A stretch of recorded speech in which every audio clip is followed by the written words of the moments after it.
I've always been kind of open-minded to what is really kind of out there more than just ourselves. I have strongly believed ever since I was a young child that there's always somebody tapping you on the shoulder, just kind of guiding you in that right direction. Take a walk down the street where you live. Chances are good that at least one of your neighbors is doing renovations. But what if renovations gave you more than the kitchen you always wanted? What if they released the spirits of people who had lived in the house 100 years earlier? Hi, I'm Lawrence Chow. Today in Ghostly Encounters, we meet Erin Gibb. Erin tells us she was always open to the paranormal. But when she and her family moved into an old house and started to renovate, those gentle spirits guiding her in the right direction were replaced by terrifying ghostly encounters. My other siblings and myself and my parents, we purchased this house in Cold Springs. I was 11 or 12, it's grade 7.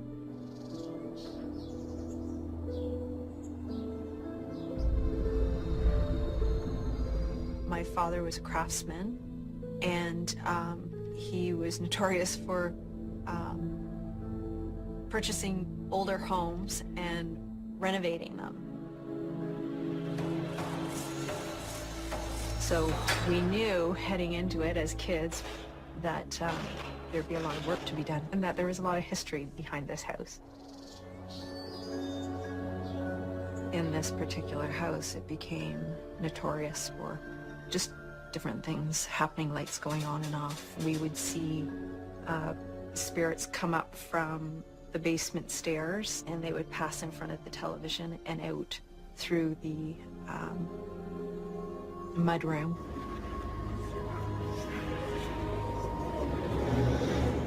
All of a sudden the stereo would turn on. The door opening and slamming. Those would be things that would happen in the middle of the day, and there'd be no explanation for it. There'd be nobody else in the house.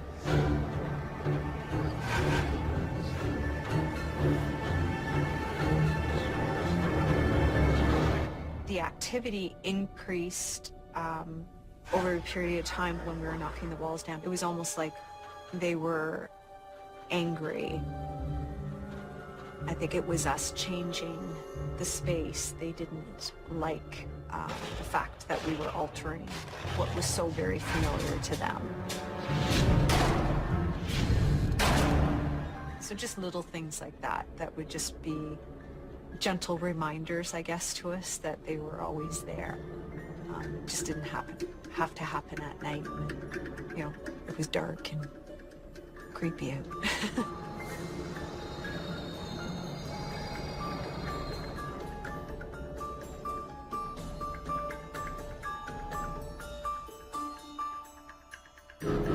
My sister and I shared a room, and it was our first night, sleeping very soundly. We all went to bed early. We had all been unpacking and, you know, working around the house and everything like that. Next thing we know, we hear footsteps come up the front staircase. It was definitely men laughing. Just like you could tell it was them having a good time, coming in and being noisy and announcing themselves, letting people know that they're there. And my father went leaping out into the hallway, thinking that it was somebody out in the hallway, because it was very apparent. We all heard it, and nobody there. He went back to bed, and then all of a sudden you hear dunk, dunk, dunk, dunk, dunk, up the stairs again. So my dad went out into the hallway, nobody's there. So this went on for quite a few nights in a row, and then it got up to the point where it was so continual that my father would have to go out and tell them to please stop being so noisy. We were in bed, that to leave us alone and go back out the front door. Because history has told us that the front doorway into an older home, if it leads straight to the staircase, it's a straight passage for spirits to pass very freely in and out of the home. And this is where they passed through. The only thing was, they were notorious for coming into my room and my sister's room, and then they almost, you could feel them standing in the room. And it would be, you would know, or at least I always knew, I had a sense of it being a man. It was just, it was like a gut feeling.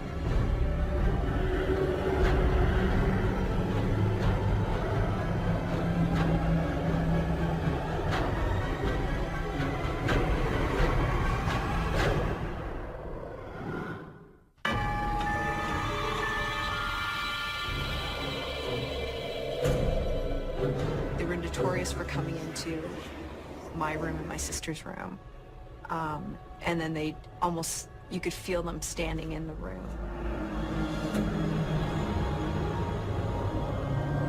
And it would be, you would know, or at least I always knew, I had a sense of it being a man. It was just, it was like a gut feeling. They'd always said my name. For some reason, they always picked me. They'd pull my hair, or I'd feel them sitting on my bed. I just always just was very still. I would never look up, but you had that sense that somebody was in the room. You could feel them walk around the room and then leave. And it would be then that my sister would say to me, you know, did you hear that? And I'd say, yes, I did. And I'd go back to sleep, and that'd be the end of it.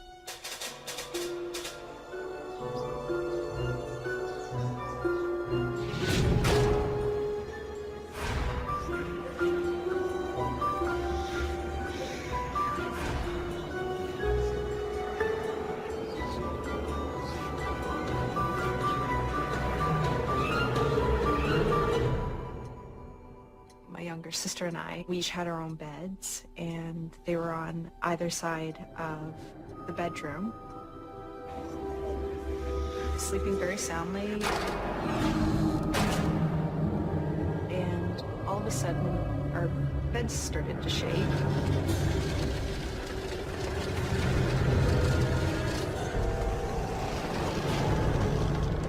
And then our beds moved together towards the center of the room. And then slid back against the wall.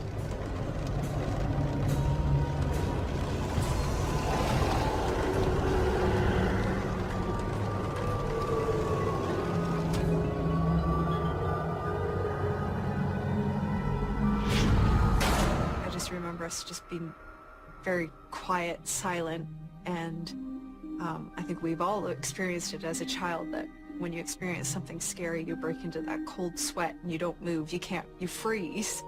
And probably about a minute passed. And then finally my younger sister said, just in that little whimpering voice, Erin, did you feel that? Did you hear that? And I said to her, yes, let's just, don't talk, don't say anything else to me. Just roll back over and go to sleep. Don't say another word, just go to sleep. And then we woke up next morning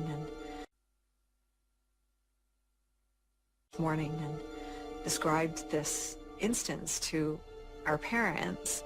It was very apparent to my parents as well that my younger sister and I were correct, that there was something in this house. And from then on, we never looked back. I think it was almost every other night that there was something going on in the house.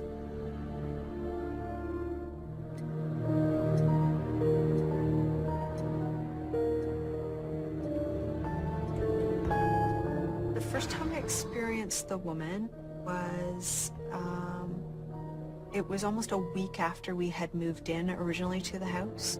It was just, regular night, went to bed.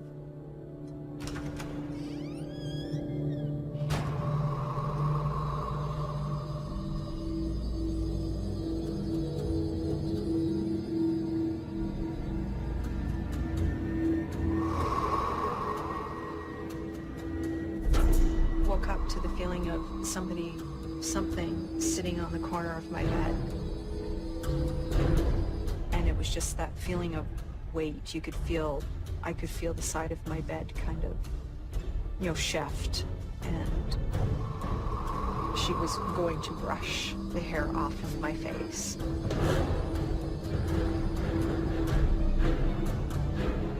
I tried to scream, opened my mouth, nothing came out.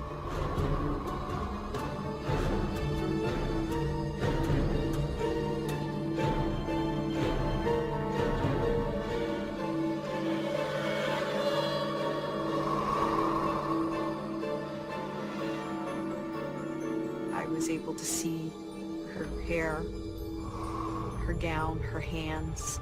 I can honestly say that it terrified me, so I just very quickly rolled over, turned on my side, and being that young, I was 11 or 12, I broke out into a cold sweat, and before I knew it, I think I just wound up falling asleep just purely due to fear and forcing myself that it would go away.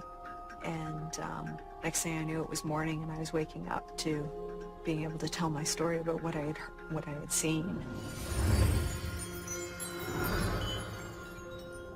Erin seems particularly sensitive to the supernatural. She hears footsteps and men laughing, sees the woman in great detail, and feels the touch of the woman's hand on her hair.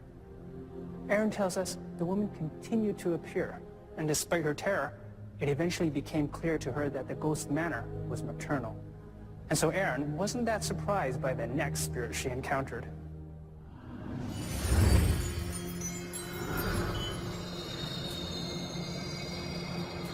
I saw her with the child when I was doing my homework.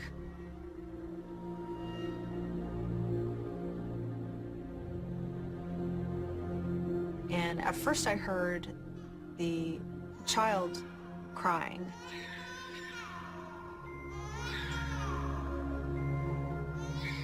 And I thought, geez, that's strange. I wonder where that's coming from. And I proceeded to stand up to look outside my window.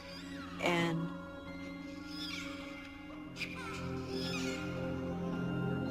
then realized that, there was nobody around that had a baby, and I was home alone. My dad was in the workshop.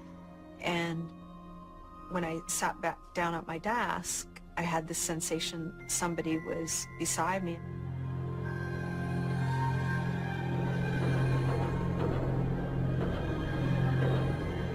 And I quickly turned around, and she was standing there holding her child.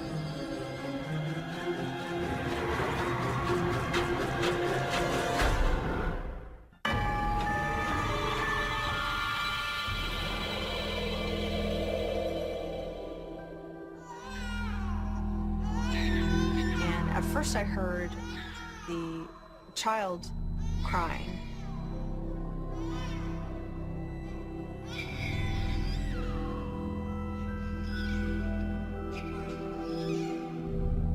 When I sat back down at my desk, I had this sensation somebody was beside me.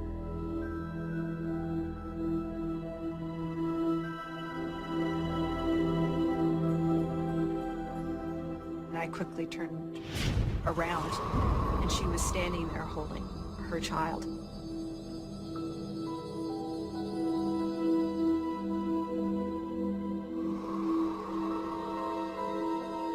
And they were just watching me. She was just very much at peace. I was not afraid. Nothing was done or said. They just both looked very content. She smiled, and then they just faded out. That was it. And I went back to my homework. After that, each time I saw her, it got easier.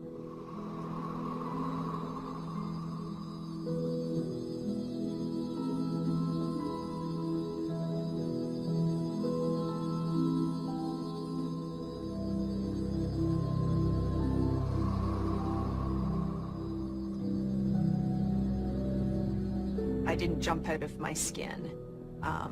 It just became second nature. Once I saw her, it was okay.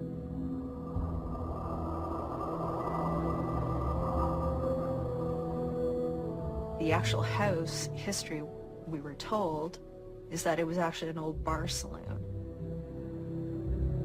I went to the local library and found out from the archives that the original owner was a gentleman from Toronto, and him and his bride moved to the saloon to run it.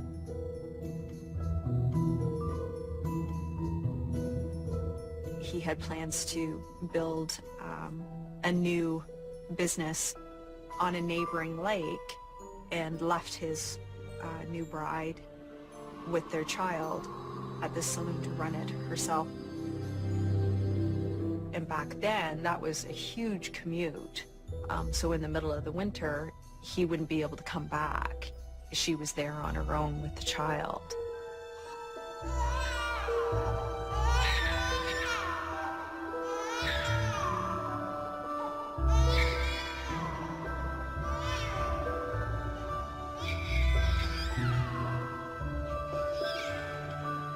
She died during that winter, along with the child in the house.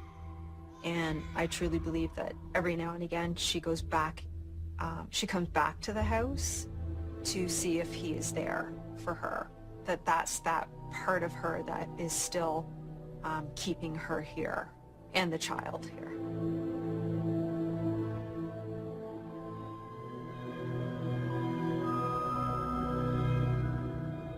I think she's looking. I think she's searching for her husband, for family, she's just unsettled. She needs to find her way back. I think she, connected to me because there was that part of me that was open to it.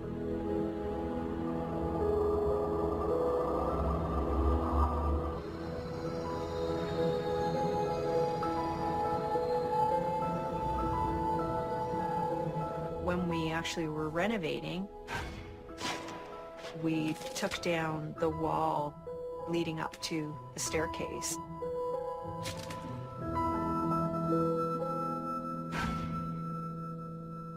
And when we proceeded to knock it down,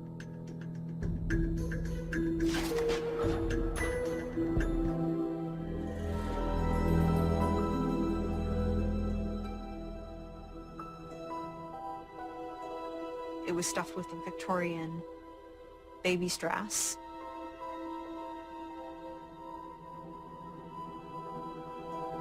A pair of little black boots. And we were able to establish then that back in the Victorian time when people passed away, they buried things in the walls as memorabilia for family members that had passed away in the home.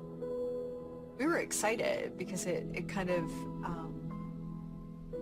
put the truth to what we were all experiencing, especially for myself, because I experienced it more than anybody else. It just kind of confirmed everything that we were hearing, seeing. It was putting the pieces of the puzzle together.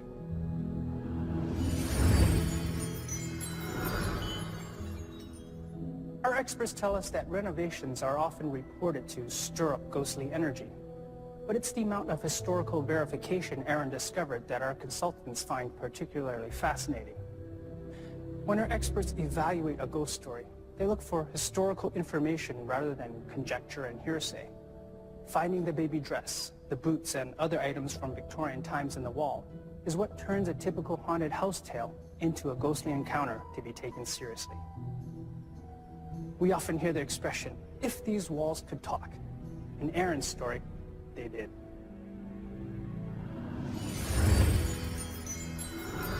Most definitely has impact on me.